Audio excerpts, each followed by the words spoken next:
বন্ধুরা, আজকে আমি আপনাদের একটি একদম ভিন্ন ধরনের নতুন স্বাদের রেসিপি দেখাবো।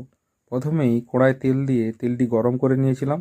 তারপর পেঁয়াজ কুচি, টমেটো কুচি এবং ক্যাপসিকাম কুচি দিয়ে দিয়েছিলাম এবং সেগুলোকে একটু নেড়ে নিয়েছিলাম। একটু ভাজা ভাজা হয়ে যাওয়ার পর সেগুলির ওপর আমরা হালকা করে লবণ দিয়ে দিয়েছিলাম, যাতে তাড়াতাড়ি সেটি ভাজা হয়ে যায়। আমরা তারপর আস্তে আস্তে সেটি একটু ভেজে নিয়েছিলাম।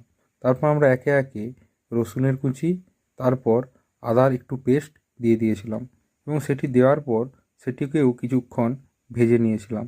সেটি যখন কিছুটা ভাজা ভাজা হয়ে যাবে, অর্থাৎ সেটা থেকে যখন কিছুটা গন্ধ ছাড়বে, তখন আমরা সামান্য পরিমাণ জল দিয়েছিলাম এবং তারপর আমরা কিষানের একটু টমেটোর সস দিয়েছিলাম।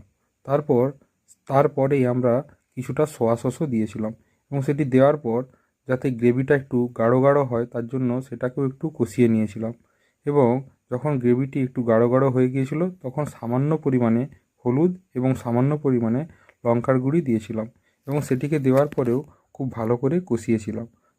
যখন সেই মশলাটি ভালো করে তৈরি হয়ে গিয়েছিল তখন আমরা জল দিয়ে সেই ঝোলটি ফোটার জন্য রেডি করেছিলাম এবং তারপর ভেজে রাখা মাংস এবং ভেজে রাখা সরু সরু আলুগুলি তার উপর দিয়ে দিয়েছিলাম এবং সেটি কিছুক্ষণের জন্য ফুটিয়ে নিয়েছিলাম।